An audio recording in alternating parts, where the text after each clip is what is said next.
Hello and welcome to DDOCast episode 489, recorded live on Sunday, September 24th. I'm your host, Patrick. With me this week, we have returning to the show, Voodu. Welcome back, sir. Hey, everyone. Thank you. We also have returning Evilbeeker, Good morning. Good morning. who we missed this week on our DDOCast Splat group. I'm firmly a believer that if you and Arcot were there, we could have totally managed Reaper 10 Skull Forgotten Caverns. We would have got 2 rooms instead of 1.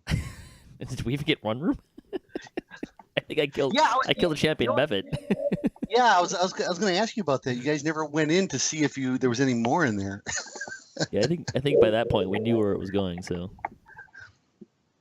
it was a rough go of things. It was fun though. It's amusing.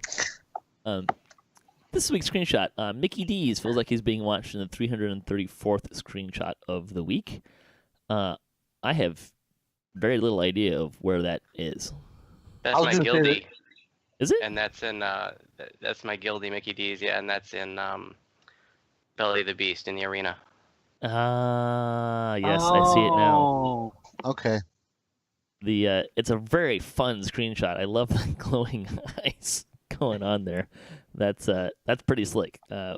Well done. I was thinking those were wolves, but because they do that in a couple different quests, notably newcomers. It's kind of a neat little thing, but no, I see it now. Makes sense. Well done. It's a great screenshot. I love great screenshots.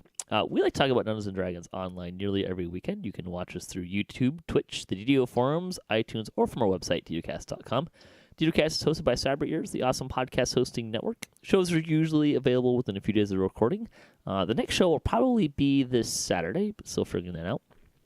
You can stay updated by following us on our social media pages or our website, DDOcast.com. We also have a calendar, so you can stay up to tune on when shows are going to be and all that stuff. On the podcast this week, still not really much news. There's a little tiny bit of news that we can talk about. I think that we're in that cycle, the development cycle, where they don't really have anything to tell us. So we don't really get a lot of news because they're not to the point where they can share what they're doing with everyone. But I'm sure they're hard at work at that. So we know they're working on Ravenloft. We know there's work to be done on Ravenloft, so looking forward to that when we get to talk about that. But that's not today. Hopefully next month. I'm hoping next month, because that means that we're getting closer, right? In any case, today we're going to continue our discussion on leveling. And so we've been doing this for a couple weeks, and what we're doing here is looking at different level ranges. Now, we're focusing on the quests. So, again, these may not be the levels you actually run these at. We were talking before the show, right? What level you run these at may be different if you're doing elite streaking, if you're doing Reaper, like maximizing your Reaper XP, or you just don't care about those two things and you just run them whenever you get around to running them. But we're going to be looking at quests that are on normal level 7 to 9 today. We talked about 1 to 3 and then 4 to 6, so we're at 7 9, which is a fun group of quests, I think. And so we'll start. There's a little bit of overlap here. Level 7 is the last level that you can run Tangle Route. The last 2 quests are at level 7. So if you've been following along with that, you'll be running those around. Well, maybe. You may be like me, where you run them at whatever level is appropriate and kind of piecemeal it, or I don't know, Voodoo, if you even run Tangle Route. But if you run it, do you kind of piecemeal it, or yeah? I don't. I when I was doing it before Reaper mode, I would do just the 2 that were at my level range. Yeah. There's a couple different ways. It makes it a little wonky to find people to do it when you do it that way. Unless you have a dedicated static group kind of thing. But it does make the quest a little easier, because then if you don't do it that way, you have to figure out what level do you start a chain that runs from level 3 to 7. Especially if you're doing an elite, because if you start at level 5, then the first one's your Brave Streak, but by the end of it, you might get to level 6, and you're running level 9 quests. That can be challenging. In any case, so let's talk about level 7, because there's a couple of fun well, 7 to 9, but we'll kind of try to start focusing a little bit on 7. What are quests? Maybe we'll kick it off to Voodoo here. What's a quest that you really like? You always are running at a level 7. Well, I mean, I gotta go with Gwillens. I loved that one before Reaper Mode, and I love it now with Reaper Mode. It is a community favorite. It's a fun quest. Gives great XP, and even on Reaper Mode, it's pretty decent to do. So I always make sure I include that one. It's great XP even for its length, right? It's a little bit of a longer quest. Although there's ways there's a point where you have to go in 3 different directions, and if your group can do it, you can go in 3 different directions. I don't recommend doing that on like Reaper 5, but you can split the party at your peril and shorten it a little bit. I wouldn't recommend that on Reaper Mode. No. But yes.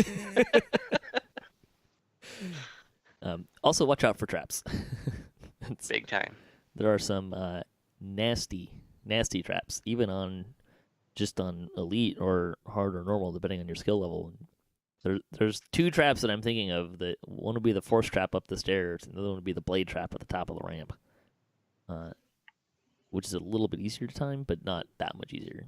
I have died many times in those places when we didn't have a rogue. So, and Gwillens it's a fun quest, a nice variety of mobs. Other than the traps, there's not really anything to be too wary of. Although I would say that the optional chest is probably not worth. If you're really going for maximizing XP, is probably not worth your time. It's also difficult to get to, even with a rogue. So the abundance of mobs when you get down to the bottom of the caves can be pretty intense on Reaper Mode. Yes. Enter the big rooms cautiously, shall we say. Yes. Very cautiously. Maybe have some CC up there that they'll be running through. I've seen that get out of hand many times on Reaper Mode. I would say probably, well, let's just move on to maybe Tear of Dakan, because usually these 2 are run in tandem because they're right next door to each other. Mm-hmm. Tear is, I think, in a similar manner of Gwillens, it's a longer quest, but it still gives really good XP for that length. I feel like this level, you start to get quests that get a little bit longer, but are a little richer in their what they got going for them. The thing with Tear that you have to decide is, do you do the optionals or not? That you is have to a have a big one. You have to have a balanced party. I mean, you have to have a little bit of everything if you want to get all the tiers. That's why I like that quest a lot. Because there's an intelligence rune, there's a wisdom rune. Yep. There's a strength lever. If you want to get the whatever that clay golem's defending, it's been a while. You got to be able to jump. Mm-hmm. You got to do the Mario thing to get to them. They really make you work for it in this quest. I do like how they make the one that's like really, really super easy is the last one. So if you're just kind of doing a normal clear, like, oh, hey, what's this? Click. Oh, there's 5 more of these? Mm-hmm. Where are they? You already missed. You have so missed them all by that point. Never let your inability to get the tiers, though, stop you from doing that quest. Don't sit around for 3 hours waiting for all the right stats. I mean, the quest is worth doing even if you can't do the optionals. But one really important point here is that if you are reapering, then I highly encourage you to skip the optionals. If you are doing primarily Reaper questing, you're already getting so much XP that chasing down all those tiers and those side hauls, you're going to be spending probably twice as much time in that quest, which is already going to run longer than it normally would if you're doing it on Reaper mode. So just if Reaper, just skip the optionals, just go right to the end. Like I said, it's already long enough as it is on Reaper, and you don't need that regular XP, which the optionals are only giving you regular XP, and I'm talking about the tiers. If you don't split the party, I think reasonably you're looking at doubling your quest time to get all of the tiers. And like you said, it doesn't increase your Reaper XP, really. There might be a little bit of a bump for optionals. I've kind of half looked at some of that. It seems like maybe there is sometimes, but the tiers themselves, I think each one's worth like 600 XP, and then there's like 2,000 for getting it all. So I mean, there's a little bit of, if you look at just the base XP of the quest, I mean, you can basically get about half again as much XP from that quest by doing the tiers, but with all the other bonuses you're going to get, and if you're really focusing on the Reaper XP, it's not really worth it. Now, if you want the experience, it is a fun experience to do that. So I would recommend you maybe do that at least once before you leave the game, or never do it. But yeah, I don't tend to do them all. Even before Reaper, we only really did them if we had a balanced party, and then we split up and went in different directions to make it faster. So, Mr. Beaker, what else do you have for us, level 7?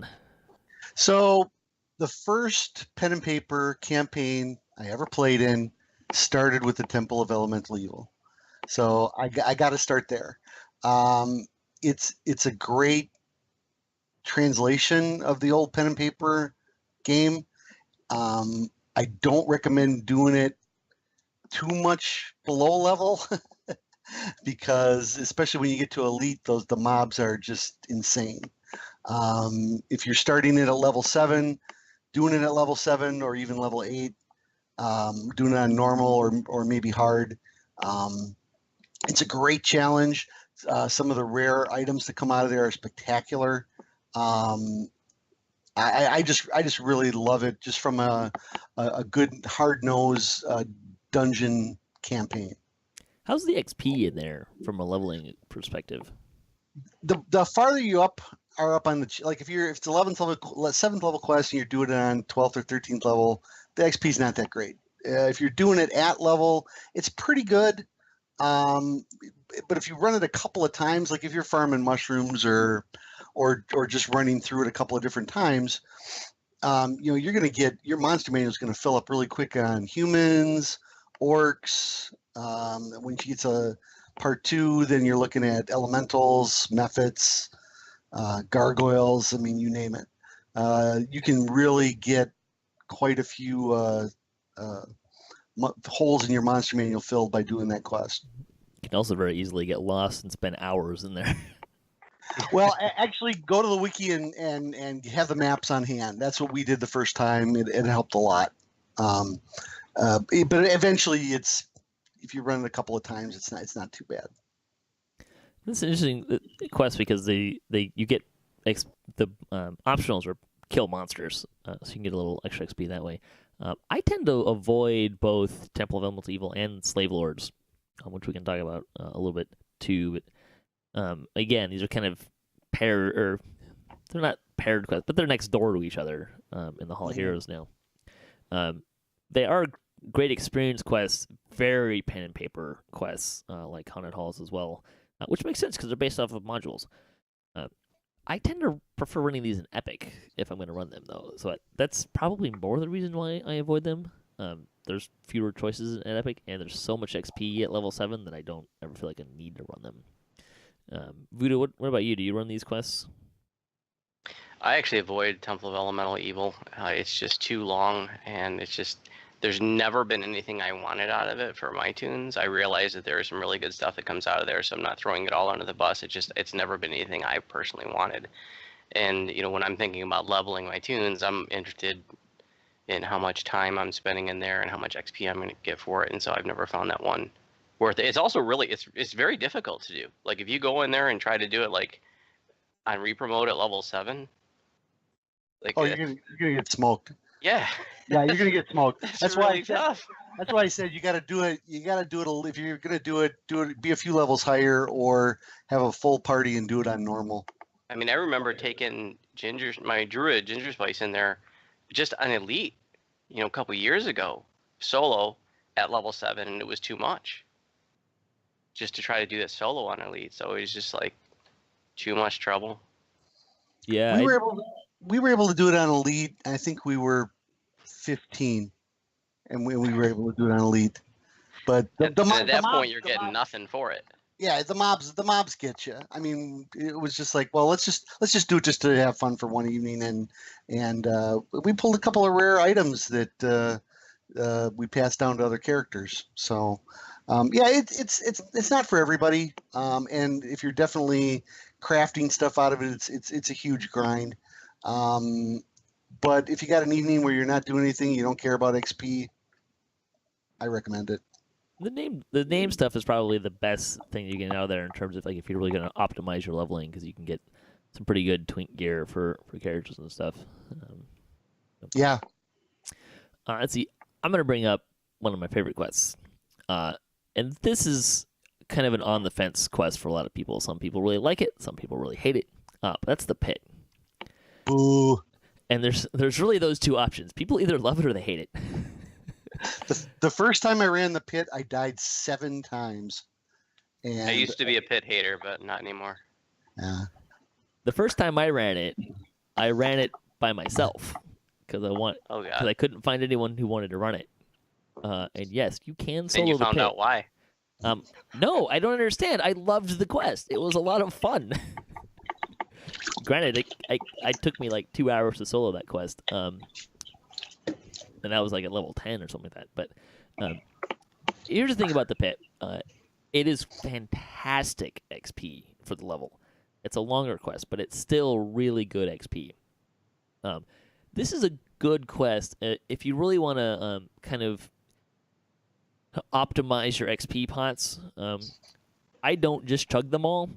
I let them wear down, with the theory being that maybe I've got 5 minutes left on an XP pot. Great.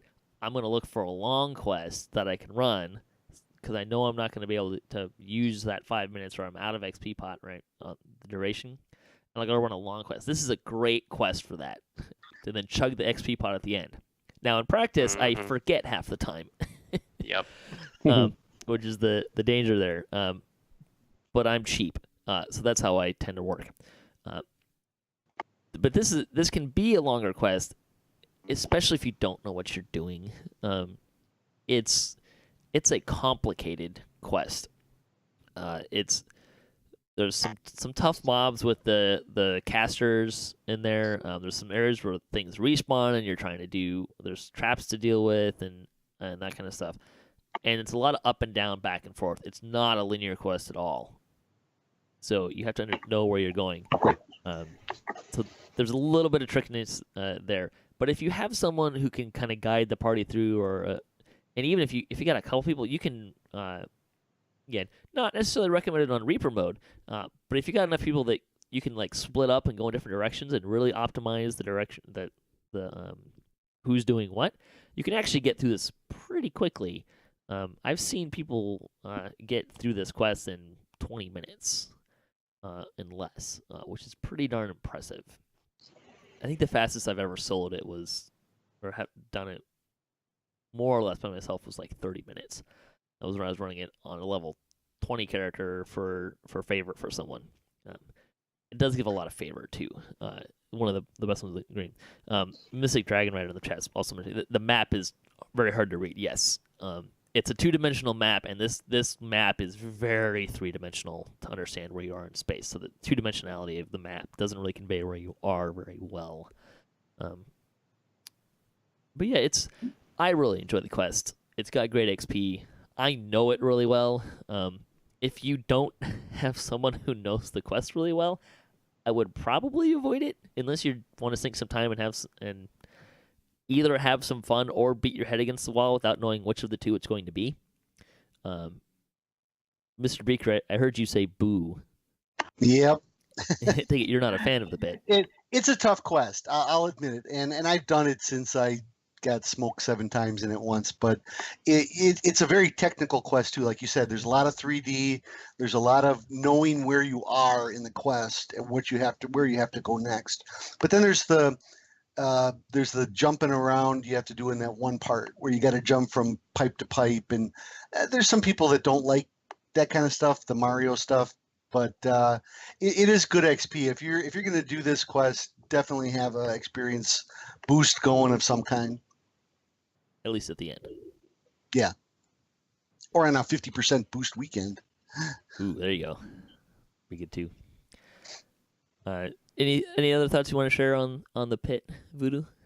I love it. I really encourage people to learn it. Unless, like Evilbeeker was saying, unless like if you really struggle with your Mario skills, then you might want to avoid it. But short of that, this is one that for a long time I didn't know how to run it, and then I finally, a couple years ago, spent like a couple hours just making myself learn it, and I'm really glad that I spent that time doing that, and I love including that in my part of my regular routine. I do run it on Reaper. We usually do it on like R4 or 5, and as high as 6, and we get it done in about 40 minutes, even on Reaper mode. So awesome XP.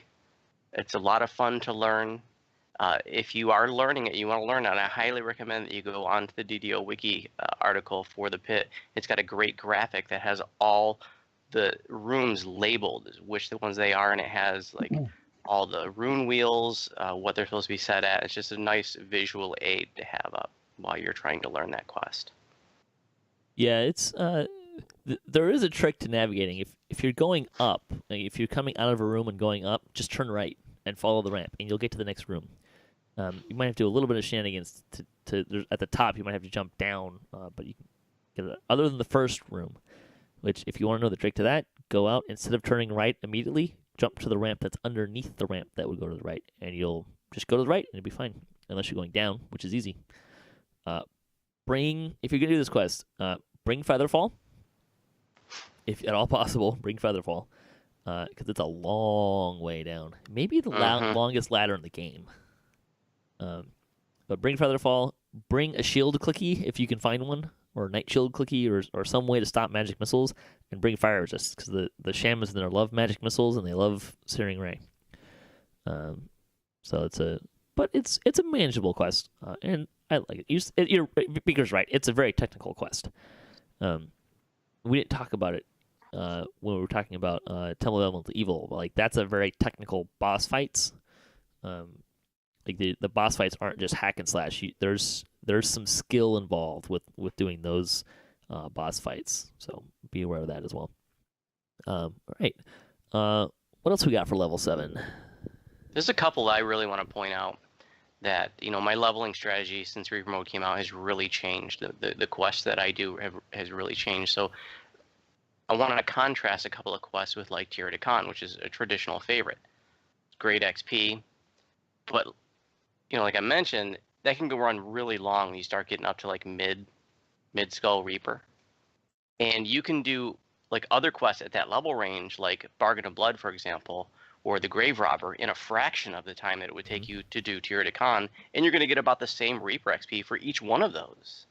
So if if your focus is Reaper XP, you might want to steer away from those longer quests when you can do shorter quests like Bargain of Blood. You can do in 10 minutes. Grave Robber you can do in 15. And you can get, like I said, about the same amount of Reaper XP as you would for a long quest like Tierra de Con. So I always like to include Grave Robber and Bargain of Blood in my routine now. Yeah, it's definitely the balance between Reaper XP and normal XP has kind of changed the landscape a little bit. That's for sure. Mm-hmm. Yeah, those are both good quests. Bargain of Blood, there's a shortcut, and if you don't know the shortcut, it'll take a little bit longer. A little bit, but even then, it's not really that much longer. But bad. If you're just elite streaking, like Grave Robber is probably one you just want to skip, because the regular XP really isn't that great. I mean, it's not bad, but And there was a nasty trap at the beginning of that one too, if I recall. Yes, but you can jump and Featherfall over it, as long as you don't have big Dragonborn feet. Well. There are a lot of quests starting around level 7 where you really got to have a competent rogue. If you just have somebody in the quest that maybe has 1 or 2 levels of rogue with not a big searcher spot or disabled traps, you're gonna struggle. There's this really funny thing in how the game has progressed, and I think you're right. You'll start to really notice it at this level. We talked about it before a little bit. So the newer quests tend to be more difficult than the older quests. So you can really see that in Temple of Elemental Evil and Assault on the Slave Lords compared to some of the earlier quests. On the flip side, the older quests, their traps tend to be much more prohibitive if you don't have a rogue. they right. tend to be, like, going through them will be deadly. You could will be. You could maybe do tier without a rogue, but Gwendolyn Stand, no way. You gotta have a rogue for that quest. Oh, I'll do that quest without a rogue. Nah, I didn't say it was impossible. No problem. I am not waiting for a rogue to do that quest. I love a rogue for that quest. Don't get me wrong, but I will not hesitate to do it without a rogue. There's really, it's the force trap that's the hard one to time, but the other ones aren't too bad. It's kind of an outlier in that. But tier, if you're not going for the optionals, you don't need a rogue at all. But you brought up an awesome point about how, newer quests, the mobs are harder hitting. They're generally tougher than older quests, and some of these older quests, like, that can also be a sort of a strategy as to which quest you're going to pick. And I can't remember. I think it was Asheress that was on with last time I was on DDOCast. We had a discussion about what quests we're running, and Sorrowdust came up, and I was like, oh, I just do the first 2 parts because they're quick and easy. And he's like, they're all quick and easy.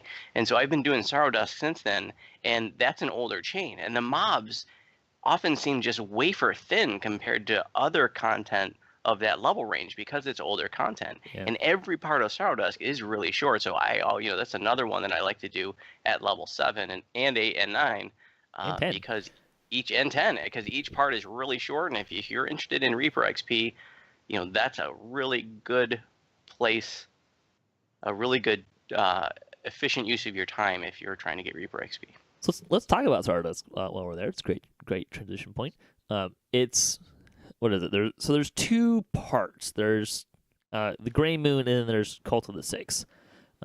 Gray Moon is 4 parts at levels I think 6 and 7, and then CO6 is 2 at 8, 2 at 9, 2 at 10. So again, it's kind of like Tangleroot in that it spans a very wide level range for what you're doing.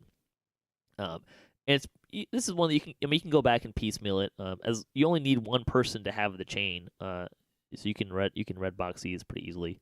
But yeah, you can even later they get a little bit tougher. The methods probably tend to be the hardest part of the quests, and probably like the 2 of the last 3 parts. There's a couple spots where methods get a little challenging.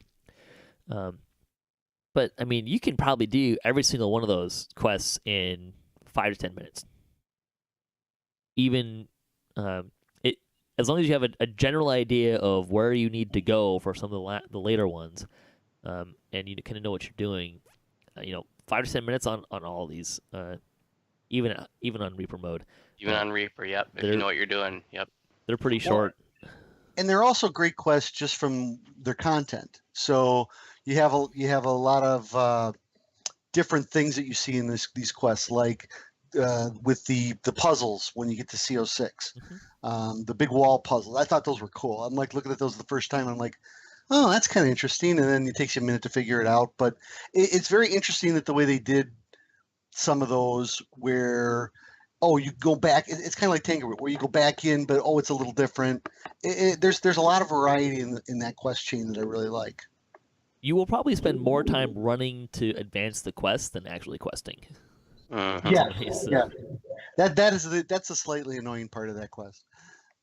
And that's why traditionally I just didn't even bother with it unless I was doing like a max favor life. But now with Reaper mode has brought me back to Sorrowdusk because it's extremely efficient place to get Reaper XP. It's weird that you do get a penalty for shorter or the Reaper XP is less for shorter quests, which is based on when you open the UI, does it say short, medium, long, very long? And that gives you a modifier on what the base XP, Reaper XP would be for the level. But some of those quests, they're very, very short, is like 5-10 minutes, and medium can be 15 to 30 minutes, right? So depending on it, that labeling and categorizing is a little wonky. Yeah, it is. So, there's a, quote, penalty for Reaper XP for the short quests, but the amount of time it takes you to run them, it's a lot faster. You touched on Bargain of Blood. I think we should let's talk about the Sentinels chain, and then let's talk about the Laras, and then we can kind of move into the level 8s. So, the Sentinels chain, Bargain of Blood's a good one. It's probably the only one I would run at these levels. It's the only one I run. Black Lock is pretty long. the last one, the Tide Turns, is also somewhat long, and again traps. Yep. There are some nasty traps in there. It's doable to get through them, but they're hard to time because there's like overlaying traps and they're kind of firing around off of each other, so it's a little tricky to get through. And you always forget where they are because the hallways are the same. And you're like, oh, does this hallway have a trap? Oh, wait, is this one? Is this it over here? That's why you send the pawns first. And then there's Storm the Beaches, which, look, I think Storm the Beaches is kind of fun. It's a very different quest, and there's kind of that fun little story thing if you can go in a couple different directions. But Storm the Beaches is not a quest you run and expect to live if you're doing it on higher difficulty levels. The ballistas will one-shot you. Not may, will. Well, wait a minute. They don't fire at you on heroic. When we're talking about do heroic. they not? They don't. I don't have that experience. They only fire on epic. I may have to go back and run that quest at heroic just to find out. Yeah, in fact, I said Bargain of Blood's the only one I run. Storm of the Beaches is I always run that one too because that one's super quick and heroic. It's also a really efficient place to get Reaper XP because you can kill all the ballistas from the outside by ranging them. Go in, kill the crystal in the middle. Yep. You're done. Like that's 10 minutes. It must be because when this content came out, it came out with an epic version because we were at the point where we were already playing in epics, and I only tended to run them on epic anyways, and the ballistas on epic are challenging. Oh, it's crazy, yeah. This is the only one that wasn't epified when it originally came out years ago. And then when they came out with Three Barrel Cove a couple years ago, that's when they finally got around to epifying Storm the Beaches. And that's when on Epic, the ballistas fire. And yeah, they're just insane. You want to make sure you don't get hit by those things. Well, it's not just direct shot will kill you, but like as they like fly past, it's they'll kill you too. It's kind of amusing to a certain extent, but it can be a little head beating against the wall. So heroic actually may be a lot easier than I thought it was. I always avoided it because on epic they always killed me pretty hard. So I give it a try next heroic life you do. But again, it's Tide Turns and Blacklock are pretty long. You know, if you're doing them for your saga, I can see that, but even then, I would personally kind of tend to avoid them. So let's talk about Delaris, because so the first part of Delaris is level 5, and then it's 2 at 7, and then 1 at 8. And I tend to run them all the time. Even part 2, I even, if we can, do the optionals for that, because the killing all those guys is pretty quick and easy. It's older content. The mobs tend to be easier. Even on Reaper, I've had success with kind of splitting the party up, and some people kind of branch off and do the optionals as they come up. I can cruise through them pretty quick. They're not too long. And the XP is really good. Part 3 is kind of but Part 2 and Part 4 are really good XP. Again, and Part 4, Trapper, again. Yeah, and I love this quest from the standpoint of you need a special weapon to hit the ghostly skeletons. I love that because you go in there and you think, oh, I got this great sword, it does whatever, and you swat at one of those things and it does nothing. That is so great. And then you got to go get the -1 club if you want to live through this if you don't have a holy weapon. That is perfect. Or just break some warlocks. Yeah. That's the cheater method. So, because I can remember doing it Delaris the first time, and we're going there like, oh, what's this holy club for? We'll just shove it in the bag. We'll get it later. And we go in there, and what? We're not doing any damage. I love this quest. This is that is a great quest for a different bunch of reasons. That's the club that every life one of my guildies thinks it's funny to put in the guild chest, and I still haven't found out who that is. But when I do, I get my hands on that person. Delaris is one that's now on my take it or leave it list. Traditionally, I was always doing Delaris, but with Reaper mode, I'm finding a lot of times I'm doing playing tunes that just don't have a lot that I feel like they can do against skeletons, especially like my druid at that level range. I struggle with all the skellies. But if I'm in a full group, especially if there's like a cleric that can turn undead, yeah, I'm all about it. But I more often than not these days I'm finding I'm not doing Deliras, because I'm doing all Reaper questing. I would like to see how this quest chain, the whole chain, stands up after the cleric changes. Probably not as well. It's already somewhat easier, and it's been mentioned in the chat by Mystic Dragon Rider that a good turning clerk can really cruise through this quest as well. Mystic Dragon Rider is my guildie, and she's been running a cleric the last few lives, so she knows it's been awesome. Making sure to hit all those undead quests when she's on, because especially in Reaper mode, a turning cleric in an undead focused quest is magical. I highly recommend it. Yes, indeed. And the end treasure for the Dolaris chain is great. I mean, don't even look at the voice of the master if you don't have to, but they've updated some of the loot there, and I think that there's some really good stuff for people at that level. Yeah, so I tend to run it. Plus, the voice is nice to have if you don't have it.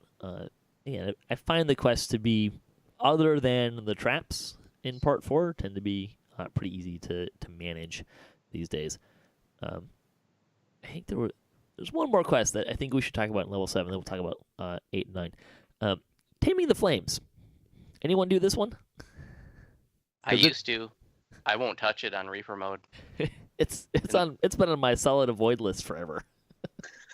Yeah, I mean, before, if you had fire resistance, no problem. But now, champion fire elementals that are throwing AoE dots in Reaper mode are terrifying. Yes. And that's all that quest is fire elementals. No thank you. Yeah. I will come back to this quest later if I need the favor. Otherwise, I skip it. If you think the game is way too easy, please finish Taming the Flames on Reaper 10. I don't even care what level you do it at. If you can complete that quest on Reaper 10, then I will listen to you when you say the game is too easy. I bet a phantasmal killing, arcane could go in there and just PK all those things, even at level 7. Possibly. It'll take a while, but it can be rough. I don't know, because you would have two PKs by that point? Maybe? You could do that pretty quickly, I think. I can't speak from experience. I'm just, from what I know of PK Wizzies, they can be pretty awesome. Some of those places, like the elemental spawn behind you and stuff like that. Yeah. It's not recommended. Yeah. Because sooner or later, one of them is going to have Death Award, and they're going to throw those AoE poison dots on you or something, and it's just going to be ridiculous. Really quick, so there's a question in the chat room about turning. They are not changing the mechanics of turning. So how it works will function exactly the same as it does. There are a few things in the cleric changes that are giving boosts. There's options to boost your turning, but it functionally won't change. Okay, level 8. If you do have a turning cleric, Caverns of Kormar, it's a longer one. Again, it's one where you can, if you have the ability to, you can split the party up and make it a little bit faster. There's a couple different directions you have to go. I like the quest. I don't tend to run it as much because it is kind of a longer quest. I don't tend to need the House K favor because I'm going to run Bonds, which we'll talk about. But it's kind of in the same area as Taming the Flames, is why I bring it up right away. But I don't know. Do you guys have any? You say Caverns? Caverns of Kormar? I love that quest. Same here. I used to always run it, but I don't anymore in Reaper mode because it's just it's long, and I don't want to spend 45 minutes in a quest anymore. So I skip it now, but I do like the quest. It gets lost in the shuffle. Streaking, I would. Yeah. Yeah. We tend to, my group runs more heroics than epics nowadays, only because of the dynamics of our guild. But I like this quest. If you're coming through a first life or beginning player, this is a great quest to cut your teeth on undead and a couple other different things. I don't think there's any traps in it at all. I could be wrong about that. There might be one. But it's a good it's a good solid quest for somebody that wants to punch through undead, go through a bunch of different caverns, put all the pieces together to get to the final fight. Because there is a little bit of a trick to it. And then there's the hidden chest at the very, very, very, very end. It's a good example of kind of an old school DDO quest in that there's a lot of mob variety and that kind of thing. It's definitely a classic. Yep. So let's stay in House K. Let's talk about Vaughn's, which I'm guessing is probably a fairly popular quest chain to run at these levels. Great XP, great variety. I mean, they're old quests, some of the oldest in the game, but they're a lot of fun. Even so, they hold up. Yes. Again, some areas where our trapper will be very helpful. Part 4, you can split up into two and go in two different directions, and there's a way to make that faster. It's also a good way to get dungeon alert if you're not careful. But yeah, I mean, they're some of the oldest quests in the game, and there's a reason why they're still run. They're great XP. They're fun. It's variety. So House K favor. Yep. Everyone loves And House K favor. they flag you for the raid, which is beyond the level range that we're dealing with, but it's worth mentioning because the flagging quests are all the level range we're dealing with, and the raid is giant XP. The first part is. Yes. The second part not so much, but the second part has the raid loot. So Yeah. And Von 3 is spectacular XP at that level, if you're doing it right. the only reason I don't run these quests, if I don't, is because I'm holding them for epic levels. Because you don't get the first time bonuses if you run them on heroic when you get them in epics. That's really the only reason I don't run these quests. If I know I'm just going 1 to 20 and back to 1, absolutely I'll run these. Same here. Even if I know I'm going into epic levels, I still may run them if that's what people are running, just because getting up to epic levels is kind of more the thing. So, and what other quest do you get to go back and kill the spectators? I mean, how great is that? A little bit of a meta thing there. Yeah. Anything else you want to say about those quests? For Von 2, I'll just say that, in Reaper mode, I find the maze to be extremely challenging. I mean, if you get hit by those traps, they're extremely deadly. You got the Thorac Hounds in there with their cyclonic blast that just sneak up on you from behind and bam, you're dead. So, the maze is really scary in Reaper mode. And I've even found that the giant fight where when you get through the maze, you got all those methods. If you get a few champion methods mixed in there, that part can get overwhelming, where traditionally that fight was a joke. But in Reaper mode, because of just the number of mobs, and like I said, if you get a few champions mixed in there, that can be really problematic. But I love these quests, and I always do them. Mid-Skull, Reaper. Beholders are fun. Yes. Look out for those. So get your Pale Lavender Ioun Stone spell absorption on. Is Koromar the first quest with a beholder? It just popped into my brain. Well, I mean, that's at the same level as part 2 of Vaughn, so I mean, right. But I mean, before level 8, I mean, I don't think that I'm looking back at the list here. I don't think there's a beholder before level 8. So level 8 is where you start seeing beholders. Yeah. Which that's about right. Yeah. Let's see. You guys what do you guys want to bring up and talk about for level 8 here? Stormcleave Outpost. I love that quest. That is a great quest. That is another classic original quest that I think is a lot of fun to run. I feel like this one tends to get lost in the shuffle for me, again, just because the number of quests I can run and the XP I've got, and its length. Even if you're doing it fast. Classic.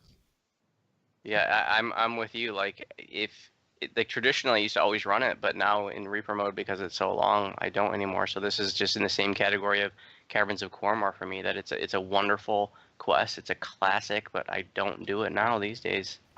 It's an extra 40% XP for running on a first time on Reaper instead of hard, right? But because you're getting that extra 40% XP, the heroic XP, and with the Reaper XP dynamics, you kind of tend to look for ones to cut out that are longer or more difficult, and Stormcleave tends to be that for me.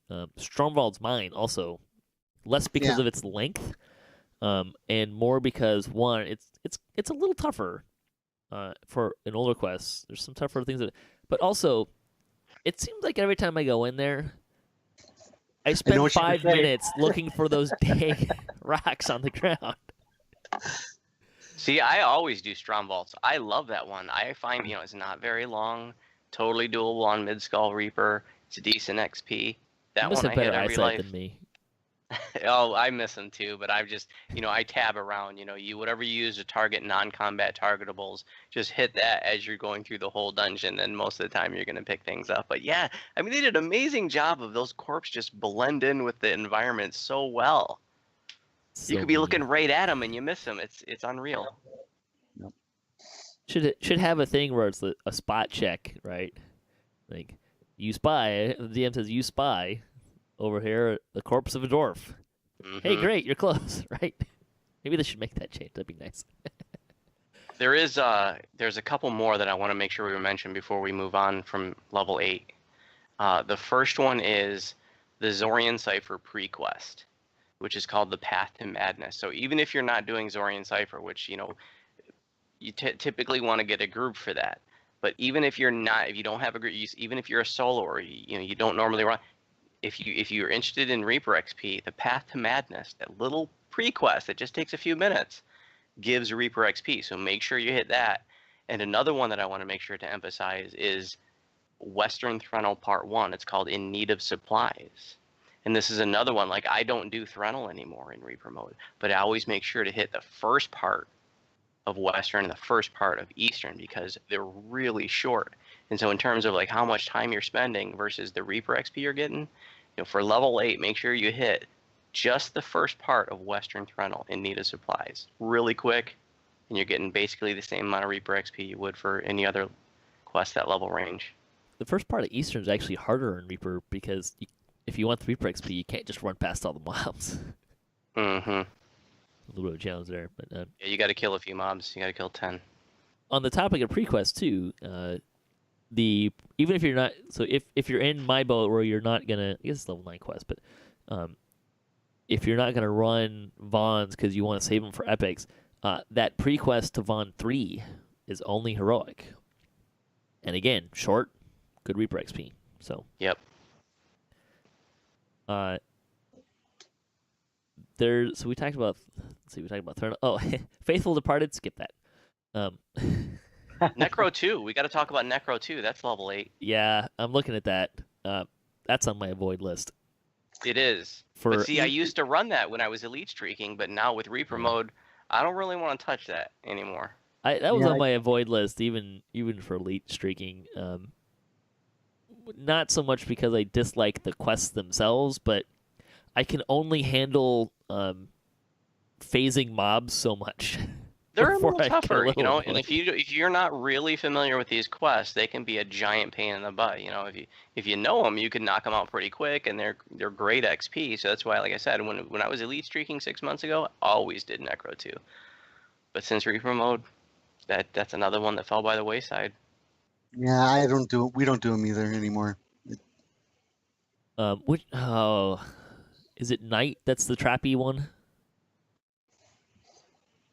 There's one that you definitely want to bring a rogue for. Yeah. I can't remember which one it is. Shadow Knight is the trap.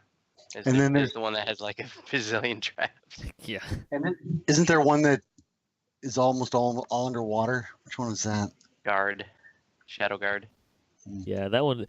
There's one particular spot in that quest that if you go the wrong direction, there's a little fork in the road, and it's really hard to tell where it is. I know it's there, and I still about 40% of the time go the wrong direction. And you end up completely in the wrong spot. And you don't know until you spent 5 minutes swimming there. So, yeah, I tend to avoid Necro 2. However, and this will be a nice transition to level 9, what I do like is Shadow Crypt. They're talking about it in the chat already. Yeah. Shadow Crypt especially if you can know how to navigate it. If you don't know how to navigate this quest, buyer beware. It's got great XP, but it's a maze. Now, when I say it's a maze, it's a teleportation maze. So each room you have 4 exits, and each of those 4 exits is mapped to another doorway in a different room. Oh, and there's 3 versions of the instant, so it may not be the same if you run it 2 times in a row. It may be the maziest maze in DDO. It probably is. Although it's a different style of maze, and I use maze because that's the easiest way to describe it, but I'm not sure if it's really a maze. In any case, if you can go to the wiki and you can get information on how to run this quest, and there's even a map there and information there how to run it in 2 groups, so you can even shorten the time down. But even in 1 group, you can. Once you know what you're doing and you have the directions, you can run this quest in 10 minutes, if not faster. And the XP is just incredible for this quest. I think it's considered long, which is part of it as well. But even back in I still see it a little bit less now because of the Reaper. But I mean, this is a quest that people would run on elite, hard, normal. It's fantastic XP, and if you don't include this in part of your regular routine, maybe you don't know it, you're scared of it, learn it. It's not that bad. It is awesome XP. I mean, you gotta include this in your routine. And here's what you do.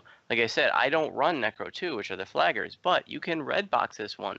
So what people like to do is have a Shadow Crypt opener. So that usually means like, one of your bank tunes or mules or some tune you don't play that is flagged. You pop them into the party, then you have your buddies enter, and then you switch back to your other tune that you want to run it, your level 9 or, whatever level tune. And so I have a tune that, is a Shadow Crypt opener that I switch to when we want to jump in there when we're not flagged, and then I just switch back. Yep. Great XP. Let's see, what else do we want to talk about at level 9? I know, Voodoo, you're itching to talk about the giant caves. Oh, yeah. I mean, I got to mention these. Because these are forgotten about quests. Because they have been just completely irrelevant.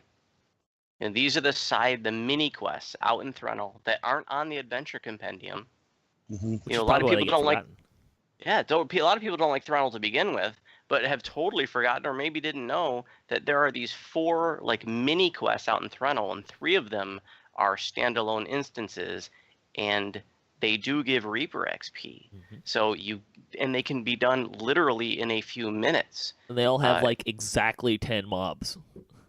Yeah, I mean, they have the simplest objectives: kill 10 mobs, break 15 crates, or whatever, kill the giant lieutenant. They're very simple to do, and so don't forget about these. If you didn't know about them, make sure you include them. 2 of them are level 9, 1 of them is level 10, and the one of them that's level 9. Here's an important tip for you: it's the Giant's Lair. This one can either be an all hill giant or all fire giant instance. So you just pop in. If you see that it's fire giants, if you want to make it easier on yourself, you're doing this on Reaper, then just recall out and reset the instance until you get hill giants. You can just look down that first hall. If you see a fire giant or a hill giant, that's going to determine whether the mobs are all fire giants or all hill giants. So keep resetting it until you get hill giants. That's going to make things a lot easier for you if you do it in Reaper. But if you're just elite streaking, these are irrelevant because the regular XP is a joke. You just get a couple thousand. It's not worth going out there. But if you're doing Reaper quest, if you're getting Reaper XP, then like I said, you're getting about the same amount of Reaper XP for these quests that takes you a few minutes than another quest that might take you a half hour at the same level range. If you see a storm giant, you're in the wrong place. Go somewhere else. There are no storm giants in Threnel. Yes, you are definitely in the wrong place if you see a storm giant. Anything else you want to bring up here, Evilbeeker, before I close this out? Well, there's the slavers. So a lot of people like it. A lot of people don't like it. I'm in the middle. It's a great classic for those who play pen and paper. I'm not wild about mob after mob after mob, which seemed to be the theme between slavers and temple. But if you're going to run through it at least once just to experience it. The crafting is awesome. If you take advantage of the crafting, even at heroic or or legendary levels, but it gives a good. It reminds me a lot about the old time D&D and how we would go through quests and have to have a really balanced party. I mean, you need a super rogue, you need somebody with crowd control, you need somebody to step up and take a punch when you fight the slavers. I think they're if you like those kind of quests, then run them till your head comes flying off. But if you don't, run it at least once just to see how you would like it, because it's a real classic example of D&D. I So like well the done, experience Jane. yeah, it is well done. I like the experience in Epic more than I like the experience in Heroic. I think Yeah. Heroic is actually a little tougher than it is in Epic. Having said that, you can make some nice little twink gear for your leveling experience if you're going to be doing a lot of past lives. You can probably put a group together pretty easily of higher level characters and just cruise through this on Heroic Elite at cap and get the ingredients you need to make a couple an item or two, and you got some decent twink gear for leveling. So let's see, a couple ones that we didn't talk about. The Keeper Sanctuary, which is I think that's the one that's pretty short-ish. I don't ever run it anymore. So it's harder to me even to visualize what it is, because I think I've run it once in the last 3 or 4 years, but I don't tend to run it. See, there's also the Church and the Cult, which is standalone quest in House P, which it's not too bad nowadays, but it's for an older quest. It's definitely got a higher difficulty level. That vampire at the end used to be a chore to bring down. Back when cap was like 10, 12, this quest could be pretty rough. It does have one of the best low-level bows in the game, though. The silver bow, I think, comes out of here. It's like a level 6 bow that has like a crazy crit range and extra damage and holy. It's fantastic. If you don't have a holy bow and you're a ranger, get one. There's that one, and then the other one is Red Fens, which kind of again for me falls in it falls by the wayside bucket, and it's also an epic at epics. So I think I prefer the experience at Epic a little bit more. I also tend, there's fewer quest options in Epic, so I like that. So I tend to run it there. But if you are running it Heroic, especially if you're trying to do Reaper, I would maybe recommend not doing the optional at the end on Reaper mode. But, it could be fun to do. It's tougher. This whole chain is basically on my take it or leave it, but the Call of Valkor I definitely avoid in Reaper mode because the healing scorpions are a giant pain. Yes. Yeah, especially at that level, at heroic levels. Once you get into epic levels, it's not too bad. Although if you run into a couple champion healing scorpions, ooh, that's rough. Because the funny thing is, they do more champions that heal do more healing because they're champions. It amplifies their healing as well. So. I would run which one is the one with the gelatinous cube in it? Fathom the Depths. Yeah, I would run that more if the end chest for that had something cool in it, because the first time I think we probably did that twice. Run in there, go through all the hassle of killing that gelatinous cube, and the treasure was terrible. I actually usually do it on where I was before Reaper. I would do it on when I was in Epics. I would go and kill the cube, because the cube optional was worth like 5k XP. I mean, it's a really good XP optional, and it's not too terribly difficult. It's a little tedious because the cube has a lot of hit points, but. Mm-hmm. All right, so let's close this out. Give us your roadmap. What are you kind of looking to run 7 to 9 for the quest levels? Voodoo, do you want to start? Which quest do I run at 7? Yeah, your roadmap here as you're going through these quests that we just talked about. What are the ones you're going to hit, and what does that kind of look like for you? Okay, I would tell you exactly which ones I run.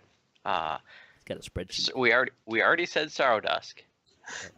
Okay, so this is starting at 7. Then Grey Garl Part 2 is 7. I do the Pit, Gwillens, Bargain of Blood, Tyr, Grave Robber, Storm of the Beaches. As I move on to 8, I I do Strombald's Mine, Zorian Cipher, In Need of Supplies, Von 1-2. We already said Sorrow Dusk. And then for 9, I do Von 3-4. I do the Threnal Minis, and I do the Library of Threnal, which is just that Eastern Threnal Part 1, Shadow Crypt, and then we already said Sorrow Dusk. That's all I do for 7, 8, and 9. All of them on Reaper. Mid-Skull, 4, 5, 6. Yeah. Mr. Beaker, what's your roadmap look like? Well, we usually hit stand and tier for sure. Maybe temple if we're feeling brave, and then we do Sorrow Dusk for sure. And then we usually move on to Von. We usually do 1 through 4 for sure. And then Stormcleave and Stormvault, we definitely hit those each time. And then coming out of the gate at 9, we actually do the Red Fens pretty regularly, only because we like that series. And then if we haven't touched Sorrow Dust by 9 or 7 or 8 Tangleroot, then we might go back and polish those up just to get them done.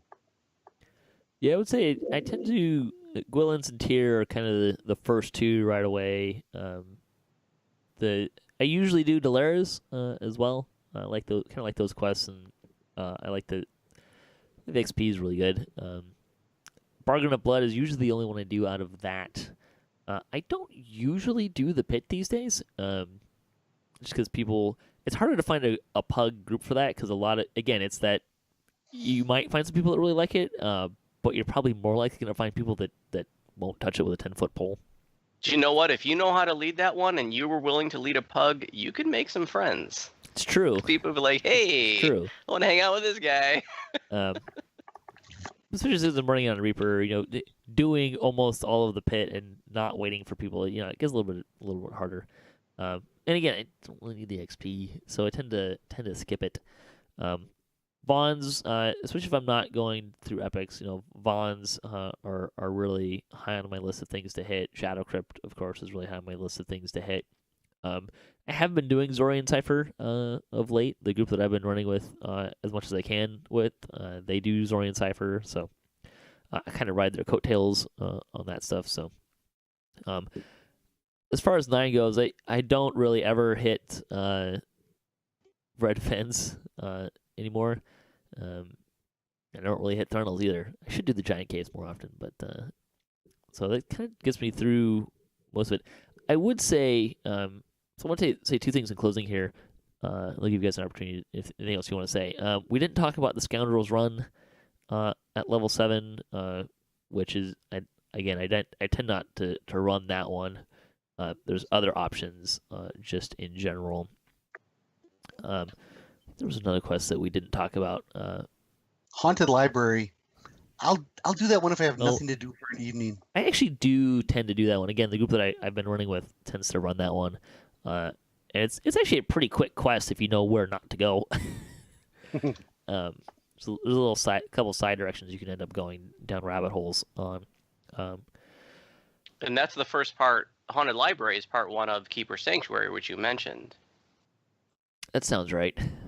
Yeah, and Keeper Sanctuary has a lot of. That's the one with all the invisible walls and all the traps. So that one can be pretty deadly.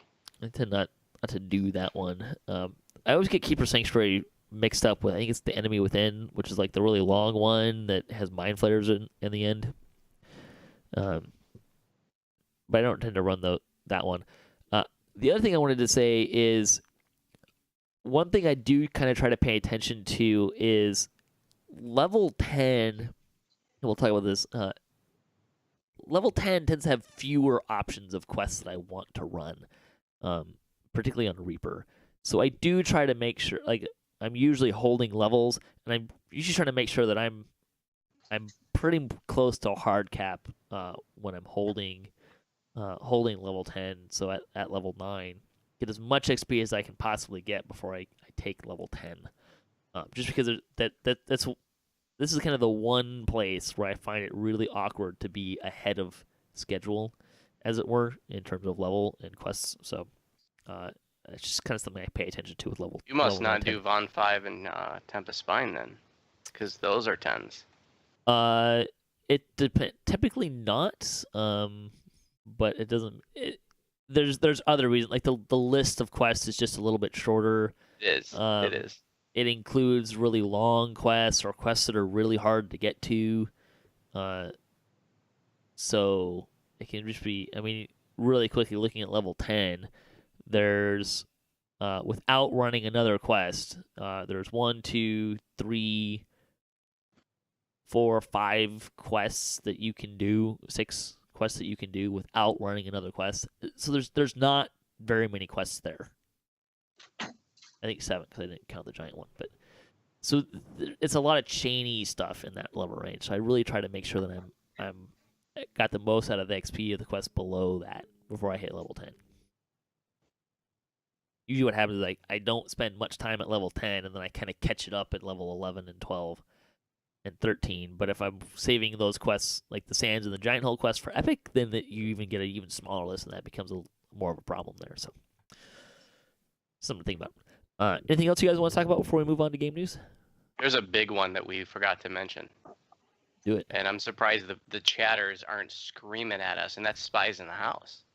That's the Of course, we did mention Sentinel's Chain, but that's not really part of it proper, I don't think. It is and it isn't. It's part of it's definitely like thematically it's in there, but it's not part of like to get the chain reward. So, I actually I really wanted to mention because it is a favorite. This is another one that some people call it the Pit Junior. People tend to love it or hate it. I hate it. Anything with air jets that's popping you around, I can't stand it. But if I'm with my guildies and they want to run it, I'll do it. But I'm not going to lead this one because I just can't stand it. But I know it's a favorite. It's awesome XP. So if you don't mind bouncing around in air jets and stuff and a lot of climbing, this one a big one, level 8. I save that one for epics. That's kind of my strategy because it's great XP. I know it really well. I can navigate it pretty quick. But yeah, I'm all about saving that one for epic XP. At which point you're a little stronger. It's fantastic XP, and again, it's one of those quests that people run ad nauseum in epics to get XP. So, Mr. Beaker, anything else you want to say before we move on to game news? Nope, I'm good. All That right. was a good recap. Then let's head into game news here. A little bit of game news, not too much. Mostly about the Mimic Festival. No Bob popped in and gave us kind of an update on that. He said the alluring bonus, which is on some of the items, UMD is not part of the alluring bonus. That was a text error, has been corrected. The non-insightful and quality bonus is an exceptional bonus, and the description has been updated. It means it will stack with current skill items, which are normally a competence bonus. Also, they added back in the the Mundane Mini Mimic Certificate and the Malachite Mini Mimic Certificate. I think that's how you pronounce that. Malachite. Is it Malachite? Mm-hmm. That sounds more right. Or if you're a Happy Days fan, it's the Malachi. The Malachi Crunch. Yeah. How many people out there got that reference? Oh, we're aging ourselves. Those I are- should not have said that. Those are Those are pets that were available the first time it was done. So, are you guys happy it's coming back finally? Been one of those things that people have been clamoring about for years. Well, we had a lot of fun with it. I It was liked a lot it. of fun. I did not like it. And it's probably worth mentioning that they specifically said that you will not be able to farm the deposit boxes in Stormweaver Fresco. So, I mean, short of doing that, it just seems like it's just not worth trying to go out of my way for. But then again, I guess that's what it's going to sort of be. It's just, maybe a chest will be a mimic and maybe it won't. I don't know that we're going to have any decent farms really anymore. Do you think part of that experience might have been that when it came out the first time, it was basically Maybar loot? So there maybe wasn't really much that you were looking for? Hmm. And the barter system was very, very random, too, Yeah. because it was a card system. Well, mix it up this time. Hopefully, we'll get something a little different.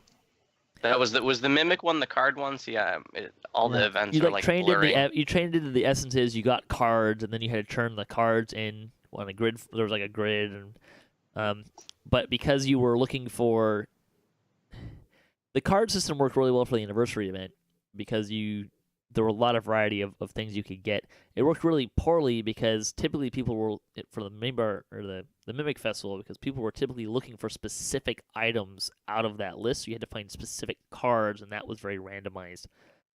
So it was, I think, a little bit more aggravating for people in that regard. Yeah, that was for me because I remember spending hours and hours and hours and hours and hours and hours farming that Stormweaver Fresco, where you get tons of chests, and I could never get the card I wanted. So I think after like 3 or 4 days of that, I just said, forget this. I'm done with this thing.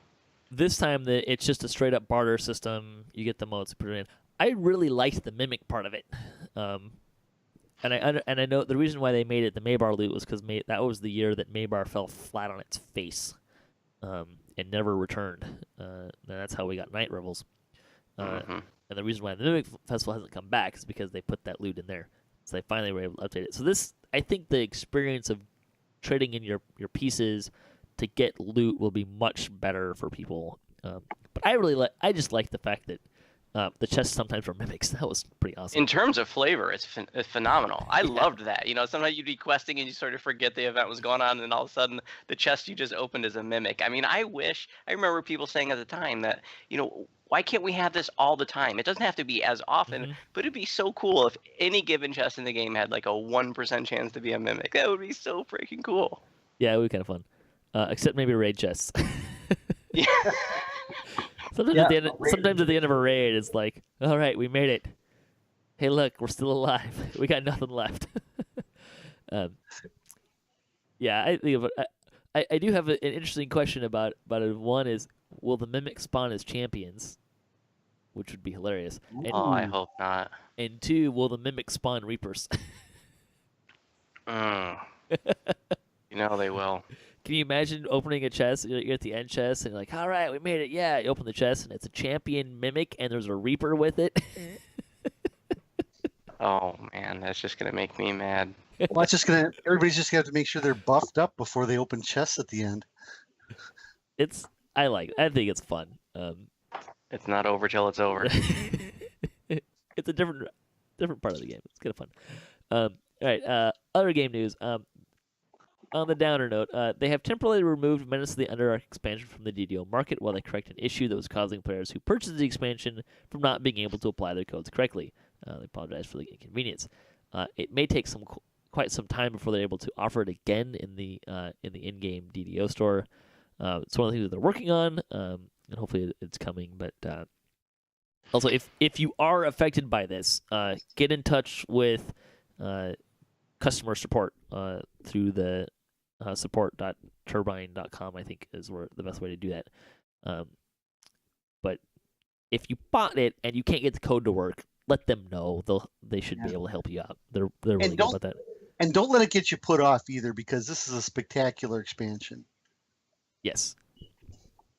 It's once you get to epics, I'd say it's probably should be on your top buy list.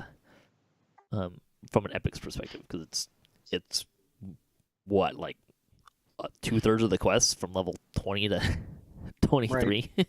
So, anyways, bonus day this week, you get a double Mysterious Remnants boost. So that's double the chances to get them to drop, along with a 50% challenge boost now through September 24th. If you want to run challenges for materials, now's a great time to do it.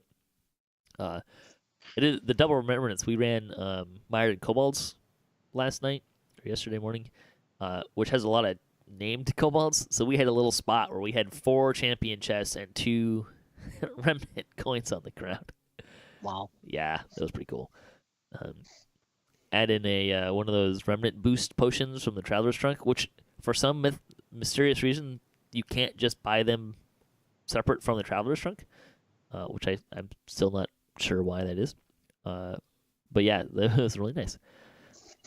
Store news: you can get 25% off of crafting stuff. So you can get crafting essences, crafting XP, and success boosters, and collectible crates through September 28th. If you need a free crafting, you can do the crafting tutorial. You can get some goodies there as well. It'll save you a little money. The weekly coupon, the freebie for the week, is a Lesser Treasure Hunter's Elixir with the coupon code LTHEMOR.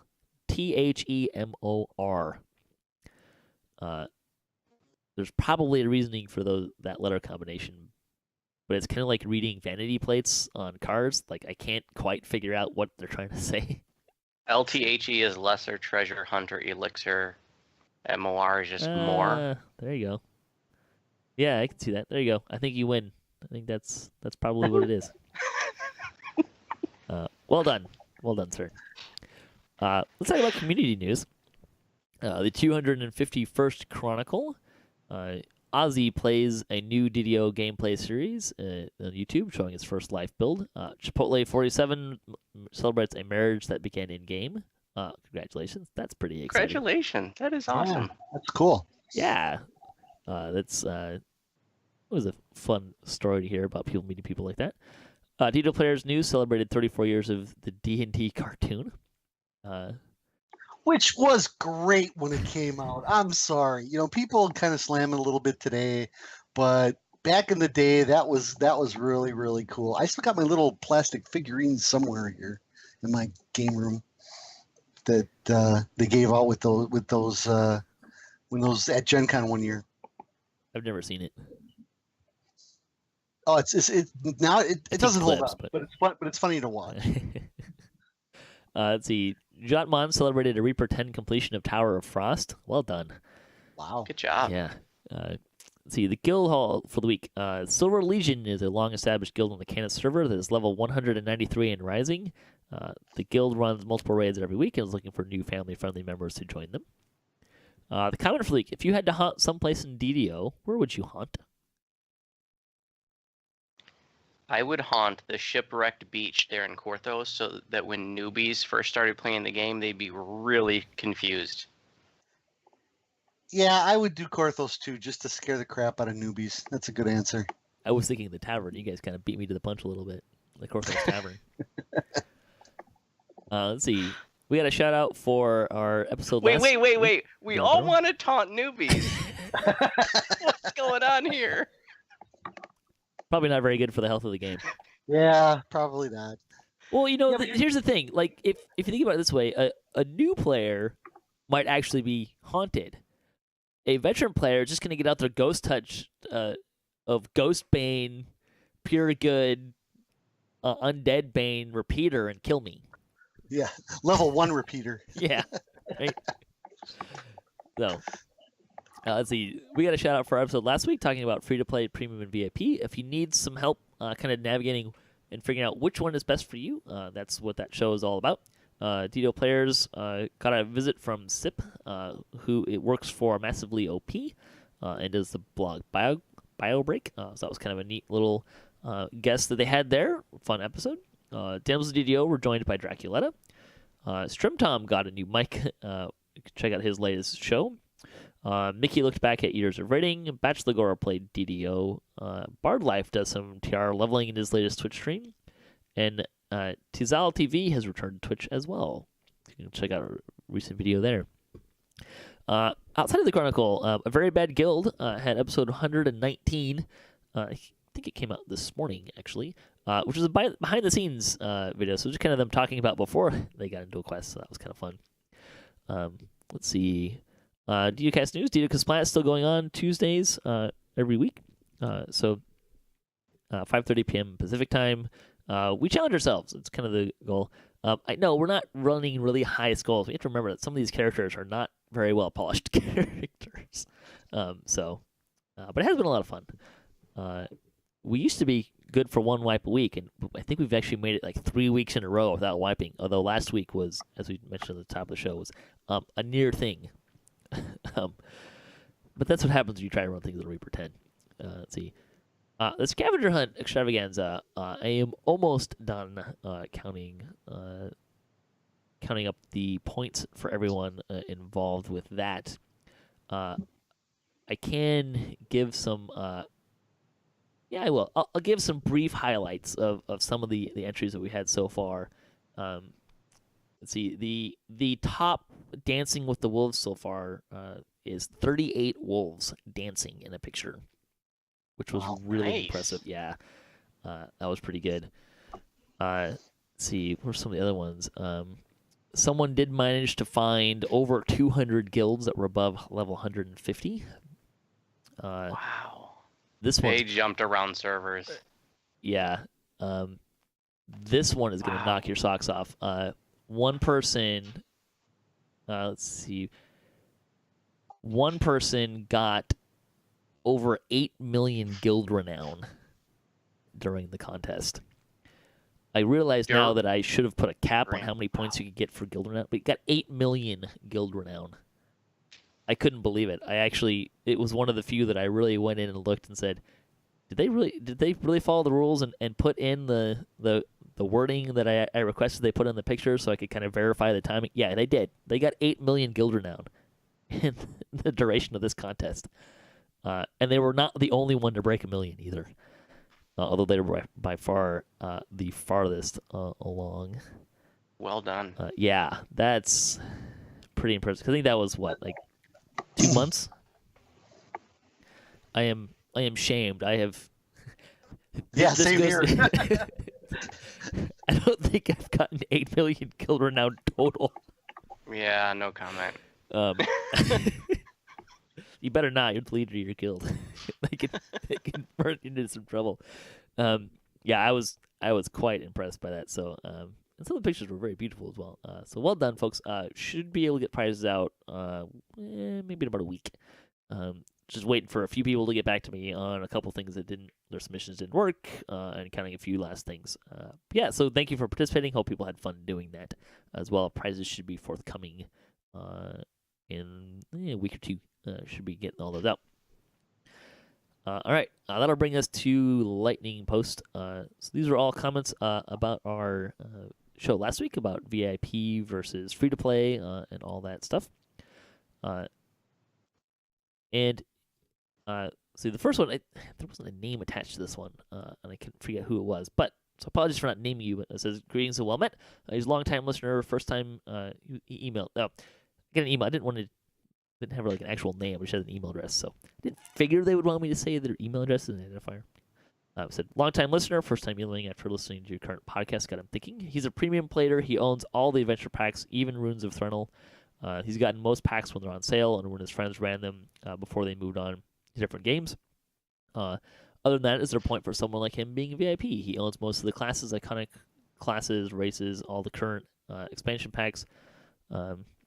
There are some reasons you might want to be VIP, just from the standpoint of you get extra character slots, a little bit of extra XP, and that kind of stuff. But I mean, that's certainly reasonable to just go that direction. I think that's what a lot of people like to do. Idle Bigot says he's pre-purchased every expansion and bought points several times. He's earned every adventure pack, all classes, and almost all the races. He does not have an interest in half-orcs. He's perfectly happy being premium. Being VIP, he feels he would be compelled to play to get his money's worth, but being premium means I'm happy to play when I want without having the nagging voice in the back of my head. That's probably the best reason I've ever heard on being premium, is not feeling like you're wasting your money. So great one there. Axel says premium is, in his opinion, the best in terms of financial standpoint if you're going to stick with DDO for the long haul. VIP is great if you're new and just want to try DDO out with a 3 or 6 month VIP, or if you're not sure if you want to commit to the game long term. He's always felt like they need to introduce more perks to incentivize VIP more, because he's never felt particularly compelling reason to buy a VIP sub other than him wanting to support the developers. See, Muskie Elion said he's all in for Super VIP. He says, bring it, he's in.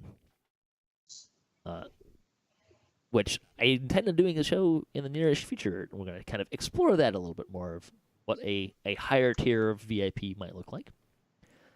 Majin said he enjoys being premium because he can walk away and come back and anything he bought is still there. The catch about VIP is the minute you don't pay, it locks pretty much everything. So if you're low on money at the time, you become limited. For some people, it's a good way to go. It's a good point. Let's see, Torin Muscali says he found out about DDO from an ad on Newgrounds in 2009. He started playing and fell in love with the game, but he just stayed premium up until they offered the Alabaster Lioness, which was earlier this year. Before that, he would just grind the points and bought all the packs and races other than Warforged. Why not Warforged? Warforged are awesome. But since being VIP, he doesn't feel like he has to play the game since he pays for it, as he's already playing a good amount of time. But as I said, he loves the game and he's got to play to help keep the lights on. And Xylo said he's on the boat where my wife is playing now, and they already have TR together, but we can't run anything that requires the expansions. Paying $15, then to add another $40 for a portion of the game, he doesn't get by paying a monthly fee. He does not think DDO has a population to not offer some content to VIPs. It's kind of a weird model, the expansion packs, to not have them be on VIPs, but it's also a staple of the industry too. So yeah, I don't know. Any thoughts you guys want to throw in there on the topic of VIP, premium, free to play? Well, I completely. Oh, go ahead. Oh, well, what I was going to say was, it's sometimes people, have a tough time. People get laid off. People have a difficult time, have kids, going back to school, whatever.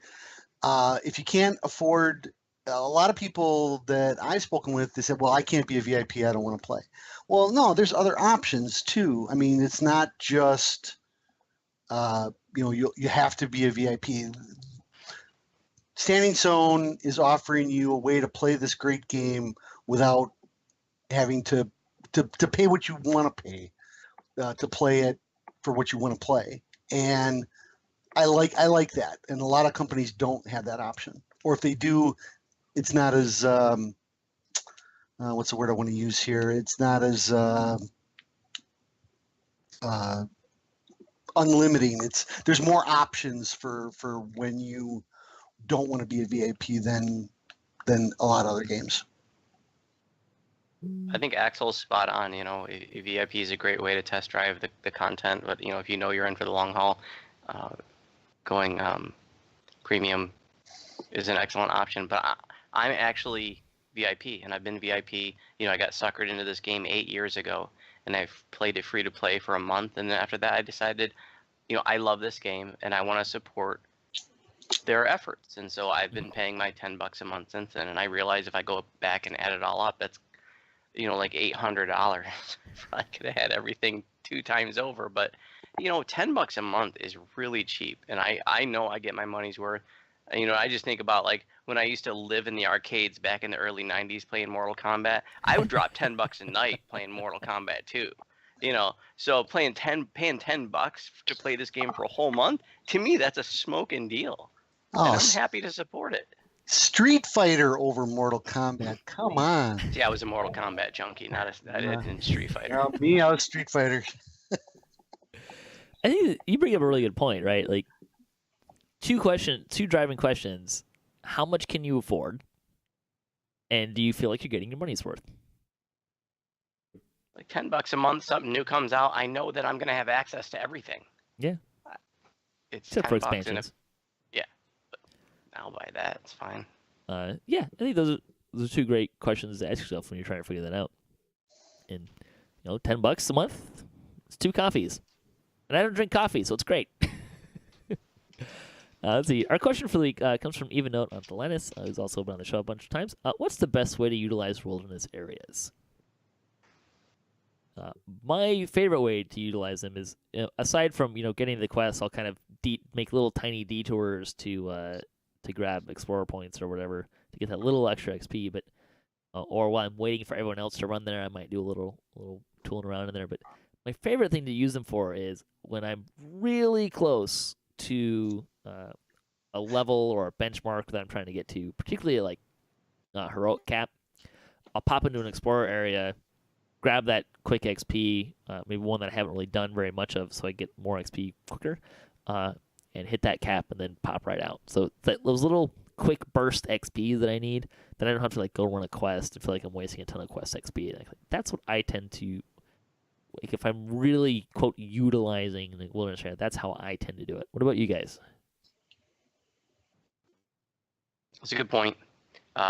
Definitely another time that I like to do like Slayers is, it's late at night, I'm super tired, I don't even want to think, I can just go mindlessly do some Slayers by myself. Or, let's say you're on a conference call at work, and you can mute the microphone and just mindlessly do Slayers while listening. I'm not saying that I've ever done that. I'm just saying that, you could do if you're in, you're waiting for everybody to come out to do Whiz King. You can go do the undead rares because there's some good name loot that can drop there.